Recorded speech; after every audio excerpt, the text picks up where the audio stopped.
Hello GW fans, and welcome back to another season of Raise High at GW. We're so excited to be back in your living rooms for another season of GW basketball analysis. My name is Kevin Burke, and as always, we're joined by head men's basketball coach Jamion. We're inside Tonic, the official pre- and post-game home for basketball fans here in the district. And Coach, it's great to be back with you. How you doing? It's great to be back. Excited to have fans back in the building, and excited to be having another great year at GW basketball. I'm going to ask you one question about last year, then we're putting it to bed finally. What did you take from last year? Because there were so many stops and starts and so many things that we would have a laundry list of what we could talk about from last season. But what did you take from last year to this year? Yeah, I think the biggest thing is just, sometimes your environment can overwhelm what's happening on the floor. And I think we saw that across sports, all around the world, quite honestly. You saw some teams really overperform, and you saw some teams really underperform, and I think that's just part of it. And, it's just good to be able to have that reflection point. It really gives you great gratitude towards where we're building towards now, to see the ability of people to be able to bounce back from a really tough year. And I think our fans are going to really enjoy having these guys back on the floor this year.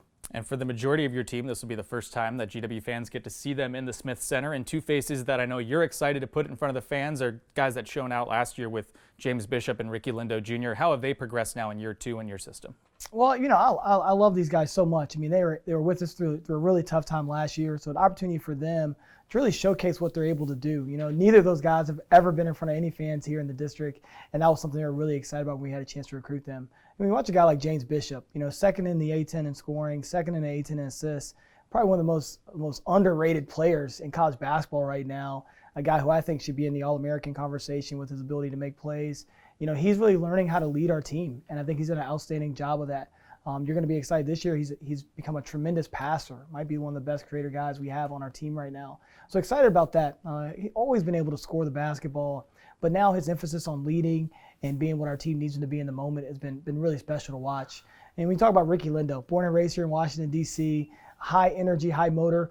The only player coming back in the A-10 who averaged a double-double a year ago and just has the ability to elevate our team every time he's on the floor. A guy, he's going to have a ton of pro guys coming here to watch him play through the course of the year, and they've already had a bunch come in through practice because at 6'9", the ability to guard every position and just an energy level that's really special.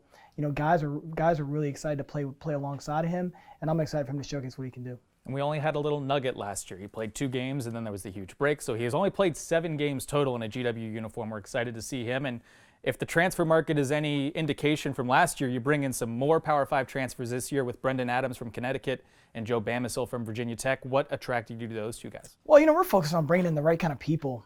Again, we believe this is a national championship level opportunity here at GW. We're building towards that. We love what we're able to offer students academically. We love what we're able to do here on the floor. We love the area that we're in basketball-wise. And so when you look at guys like Brendan Adams, he's an outstanding leader at UConn. Did a tremendous job helping them rebuild their program back to national prominence where they were a year ago. When you made calls and check on him, everybody talked about his leadership. They talked about his energy in practice every day, how hard he worked. So we wanted to add people like that to our program. A tremendous outside shooter, who's always been a great scorer. We recruited him a bit in high school, so we know his game really well. And just excited for him to be in a situation where he's going to feel comfortable and understand what's asked of him every single day. And you look at Joe Bamisile, what an amazing athlete. The highlights he had from the ACC a year ago were really special, finishing above the rim over and over again. But a guy that can score the ball tremendously, a former top 60 player in the country, which means he's a guy that everyone's going to have their eyes on. And, just watching him grow into a complete basketball player this year, I think it's going to be really exciting for everyone. A guy with huge reputation for his ability to score, but he can dominate the game on both ends of the floor. Talking to him, he's so hungry about showing the world how he can play and really proving that he can help bring a winner here to the district. So an obvious external question may be, well, you have these guys that have never played together before. How did you approach that this offseason?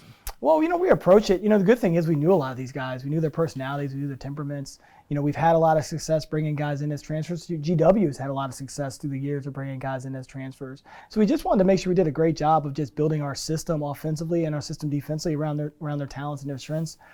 My time as a head coach, we've always had a lot of really talented teams, and we've always had the ability to mix in their different talents and skill sets. So we're excited about that challenge with this group of guys that we have, because this is as talented a group as maybe we've had in a really long time. But their temperaments to one another, they have great respect for each other's talents and each other's ability, which I think is really unique. And that's what you really want a team. You don't want guys who all do the same thing. You want guys to have great respect for the differences they each have. I think we have this group of guys that we have. So do you take this as an opportunity to perhaps tweak a little bit of your offensive system? Not giving away the scouting report here, but do you tweak it to sort of mold into what they do? Well, I loved what we were able to do at the end of last year. Really looking at it, Ricky Lindo stepping into the fold with about 7 games left, what turned out to be 7 games left. We really wanted to try to use him on the block as much as possible, but then also use his perimeter talents. A guy who's a tremendous passer and playmaker from the top of the key. We wanted to make sure we were able to isolate him in certain spots. James Bishop is like a once-in-a-generational talent because you can play him at so many different places. He can play on the ball and make passes in place. He can play off the ball and shoot the ball and be creative. So the ability to already have those 2 guys in the mix. We changed our offensive system after we had the 37-day layoff last year. And so we've been able to just add on to that system and watch those guys really have success.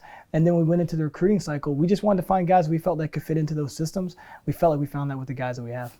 And then you have some young guys down low, because I know you like to have the outside shooting, but also you need the presence inside. And you have Hunter Dean and Noel Brown, both second-year guys here in the system. How have you talked about their progression so far? Well, I love post players, and I think you can't have a great program unless you have dominant post players. And I do feel like we have that. Noel Brown at 6'11", 265 pounds, as a freshman, he went head-to-head against some of the best post guys in the A-10 last year and did a tremendous job being able to score and guard these guys one-on-one. I mean, he's a really special talent. It's been fun watching him grow as a player and learning what his presence can do to a basketball game. And I think his best basketball is obviously ahead of him. Hunter Dean, who's a tremendous athlete coming from the home state of Louisiana. He's a guy that just jumps out of the gym and makes a ton of plays, but hasn't played a ton of basketball through the years. And so his best basketball is obviously ahead of him. It's been great watching him having a full summer. You talk about the effects of COVID. Well, the effects of COVID last year was none of our guys were able to have a full summer with us in terms of our system and how we like to work. And for a guy like Hunter Dean, who hadn't played a ton of basketball, that set him back a bit for last year, but he was able to put together a ton of work this year, and he really looks great. His ball handling's better, his passing ability is better, and his shooting ability is better. So he's really elevated his game. He's a scary talent that I think, when people start to watch our games, they're always going to notice something he's going to do through the course of it, because the athleticism and the ability to make plays is really, really special. And yet we haven't talked about Quanzi Samuels. We haven't talked about Amir Harris, who was on the team 2 years ago battling back. Brian Knapp's another transfer. These guys are just a whole new crew for everybody to see when they come into Smith on November 9th. Yeah, it's a great crew. Amir Harris is a guy people may be familiar with about 2 years ago. He was out all last year with an injury during COVID, but he looks really good. At 6'6", his body is better than ever. He's worked through this knee injury. He looks really good. We're excited about his ability to make plays. How many guys are 6'6" and can play the point guard spot for you? He's that guy that has that ability to do that. Had a double-double against Richmond in his 1 year that he was able to play for us. So we're excited about watching him grow within our program. He was voted as a part of the leadership committee with our team, so he's got a tremendous presence on our team. His ability to finish above the rim, but also create for others with that size, really, it gives us something that we haven't had here in a long time. And then defensively is where he loves to play. He wants to guard the best player every single night, and he wants to make a stance defensively. So we were excited about adding a guy like that. When we talk about Quanzi Samuels and Brian Knapp, we really need to add depth to the roster. We wanted to add depth and experience, and we got that both of those guys. Quanzi Samuels had some success at Florida Gulf Coast. He's a local guy, so we knew him. We knew his game very well. At 6'9", he can shoot the ball from the outside, but then also can guard a lot of different guys. We're tasking him with being able to do a lot of the small things that we think are really important to help us win. He's done a great job of fitting into our team and being what our team needs so far. And Brian Knapp, a ton of experience coming from Cornell. Played from a really good program right there, really good head coaches. Understand what he needs to do, understand how to help our team every day in a practice setting. And he's going to get opportunities through the course of the year that are going to be really important for us. So we're excited about both those guys. I felt like we got to the end there. We wanted to add some experience. We added some extreme high-level talent at the beginning, but at the end we really wanted to add some great experience that we knew could fit into certain places. We really felt like we did a great job of the roster this year. I can tell you're excited about the season, ready to go, and we're excited to have basketball talk back here on Raise High at GW. And when we come back, we'll talk more with Coach as well as a special guest that recently visited campus. That's after this break.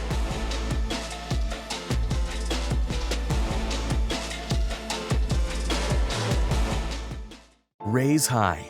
This isn't just our battle cry.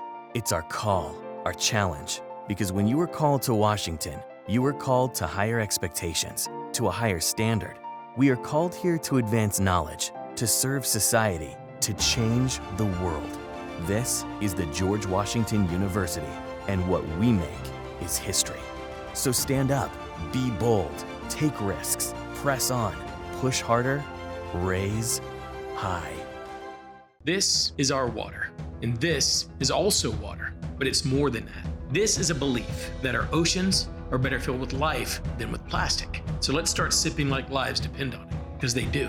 Mananalu. Sip for life.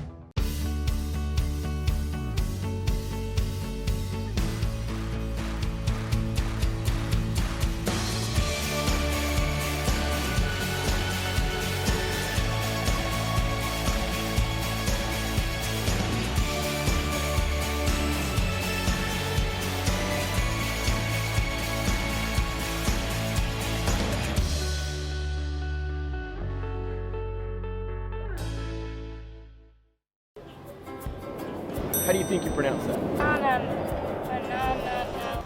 Mananalu. Mananalu. Mananalu. Mananalu. Mananalu. Mananalu. Mananalu. Mananalu. Mananalu. Mana to me means strength, power, honor. Mananalu. That was awesome. Welcome back inside the official pre- and post-game home for basketball fans here in the district. It's Tonic, and with Coach Christian, I'm Kevin Burke. And Coach, we left off talking about all the new pieces on your team, and we left out the freshmen. We've got Freeman and Daniel Nixon. Tell us a little bit about them. Well, Freeman's a guy we've been so excited about for years. He was a guy that we've recruited for a really long time, starting back when I was at Mount St. Mary's. His ability to create plays out of seemingly nothing is just really unique and really special. Excited to have him because he gives us something a little bit different. His creativity is something we just don't have on the roster, and he's a tenacious defensive player. So we're excited about that. I mean, he's a guy that can really make some plays for us. We got to grow him. He's a freshman, so there's some things he's got to learn. But we're ready for that process with him. And then when you look at Daniel Nixon, at 6'7", 225 pounds, a guy that can handle the ball and do a lot of different things. He's going to be a mismatch nightmare for everybody.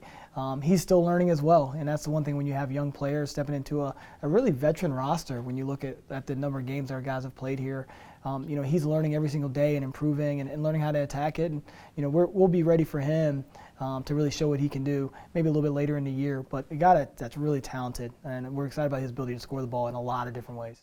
And it's sometimes very valuable to get some outside perspective on your team. And recently, the opportunity arose with former head coach of UCLA and St. John's, Steve Lavin, coming to take a look at the program. He had a chance to talk to the guys as well as talk to us about what he saw at GW basketball. Well, George Washington has the full package. If you're a student athlete, it doesn't get any better. You've got outstanding academics. You've got terrific facilities. You're in Washington, the epicenter of our country. And so just the currency of being at a university like George Washington in its location of Washington is so special. And I also am impressed with Coach Christian's flexibility in thinking. You can tell he's willing to adapt or adjust to his personnel, and that also is an important trait for successful basketball coaches. And he's also an outstanding communicator. He's engaged with his players and has rapport with the student athletes that he works with. And that's how you really move the meter. When you watch the practice, it's clear that the staff is involved and organized. And there's not a lot of wasted chatter. They're able to move quickly from drill to drill. And practices are like choreography. And it's important that the tempo and the pace of the practice simulates games. So the part to whole teaching method is on display, and that's how you build a team in a progression. 10 new players that come into the program this year, and 6 of those players have experience at power conference schools. So they've played at the elite level. They have experience, so there'll be less of a learning curve for those players that have already competed at the highest levels of college basketball. And this year, Coach Christian will have the firepower that it takes to compete in the Atlantic 10 Conference and to have a successful non-conference schedule in preparation for playing in league play. And the real challenge will be how to make the new pieces work in a cohesive manner. Both each practice and each game, there's an opportunity for them to gel. But this year, George Washington has the firepower to climb the ladder in the Atlantic 10. We are certainly buying what Steve Lavin is selling. And Coach, what was it like to have him here?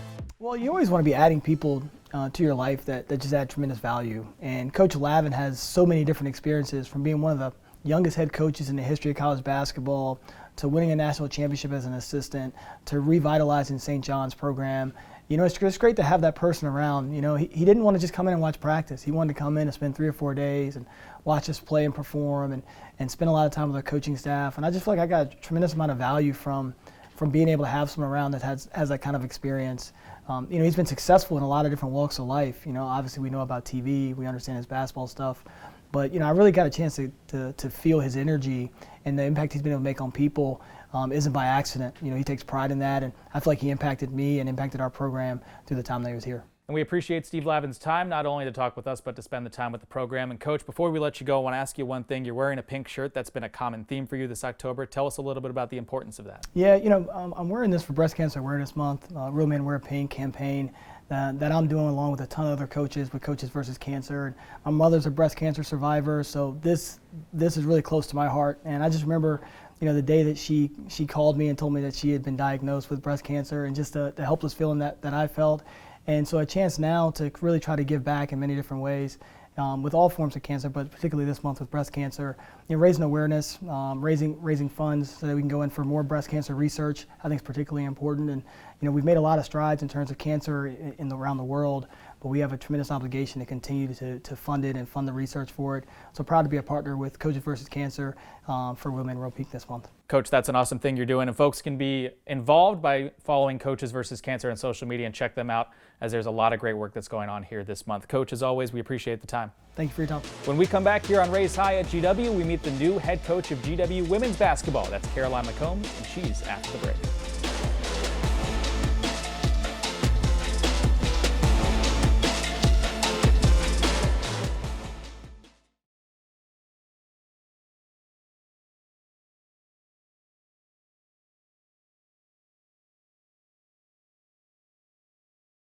Welcome back to Raise High at GW. Thanks as always to head men's basketball coach Jamion Christian for joining us. And there's a new face in Foggy Bottom on the women's basketball sidelines, with head coach Caroline McCombs charged with restoring this storied program to its place atop the A10 and amongst the most feared teams in the country. Our own Julian Coltre had a chance to sit down with Coach ahead of her first season in the Buff and Blue.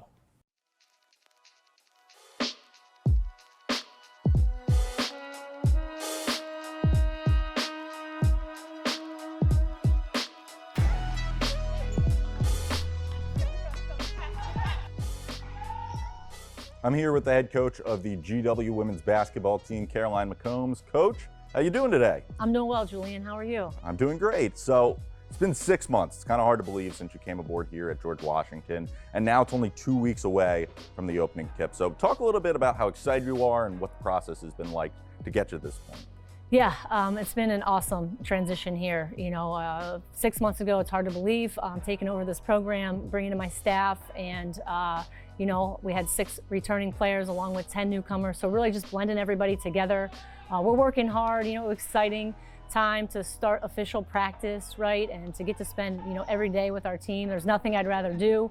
You know, 2 weeks away from our first tip, you know, we're just trying to get better every day. So I've enjoyed this process. I'm just kind of taking it day by day and learning everybody and figuring out what's best for each person and our program. Absolutely. Blend is a great word because, as you mentioned, you have 10 incoming players, you have 6 returners from last year, and then you yourself have a new staff that you're bringing over from Stony Brook. So talk a little bit about what you've seen so far from the members of your team, and how interesting and maybe even complicated is it to have that mix when it comes to players coming in, players who have already been here?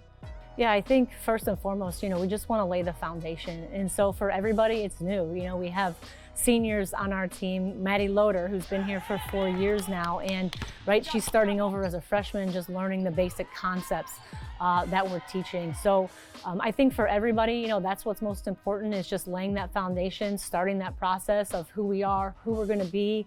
And that's what's, you know, really neat. And as coaches, you want to be great teachers. And so, right, we want to be able to, you know, instill all the values that we have off the court and transition that to on the court as well. When the season begins, you guys obviously will have a very tough non-conference schedule. It includes teams like UVA, Minnesota, Florida, Georgetown. What does going through the rigors sort of bring to a program, especially when you get to take that into the eventual conference? Yeah, we definitely have our work cut out for us in the non-conference schedule. I believe 4 of our first 9 games are against Power 5 teams. And so, when you look at that's going to happen. We have to prepare every day to be the best that we can be. And so it's just that process that we're going through right now. I think as we prepare for A10 play, that's the most important thing is how you do in your conference. And so our opponents will definitely challenge us, every day. We're going to learn a lot in the preseason game. All 13 games, we definitely have our work cut out for us, but we have that mentality that we have to earn everything. And so we're just going to kind of take it day by day and opponent by opponent. But really, we focus on us always, first and foremost, and that'll just be who our game is against. I want to talk a little bit about your background because you come from a very impressive coaching tree that includes GW Hall of Famer Joe McEwen. What did Joe teach you, and what have you taken away from so many of these great coaches who sort of have been such an integral part of your development?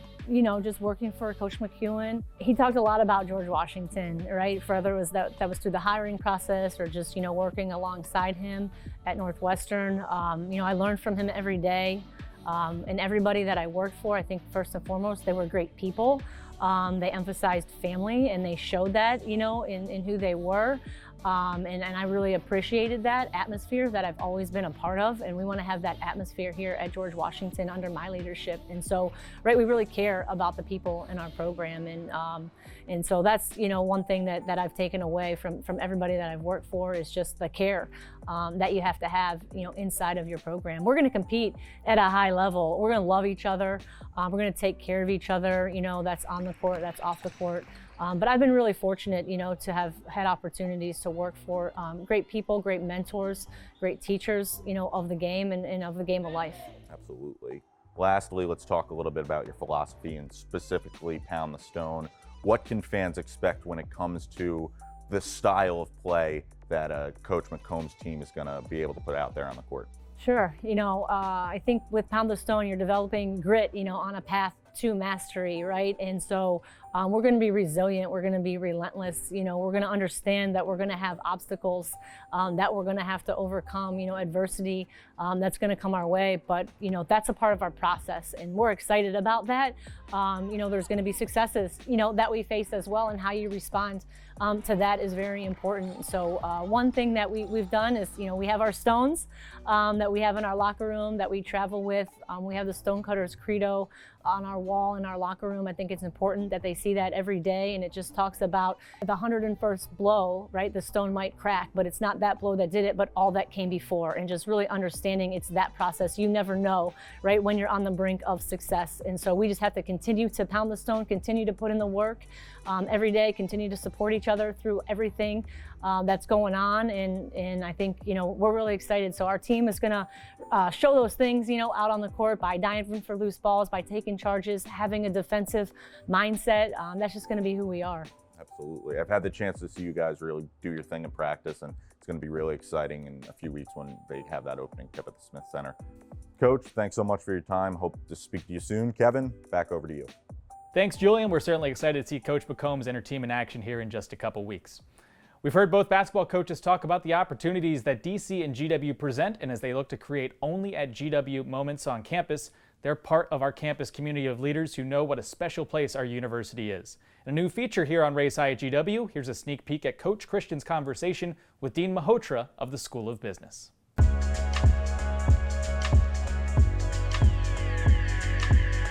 Hi, I'm Jamion Christian, walking with my good friend Dean Mahotra from the Business School here at GW. How are you today? I'm doing very well, Coach. I love it. Thanks for joining us. Let's get after it real quick. It's a pleasure to meet. Easy walk. Easy walk, better company. Yeah, one of the things that I've come across in my time here, we've got a lot of guys working as MBA front offices with GW business degrees. What do you think the intersection between business and sport analytics, and how far do you think we can take that? Well, I know, I grew up, believe it or not, having every statistic on cricket, the game of cricket, right? I knew every data point, whether it was the batsman or the bowler or the fielder, etc., right? But with the advent of data right now, of course, it's become just a lot more intricate. and now it gives opportunity for not just our coaches, etc., to be able to use the business analytics part of it to construct a better performing team, or to pitch somebody against somebody else, whether it's baseball, which has always been a game of numbers, or any other sport.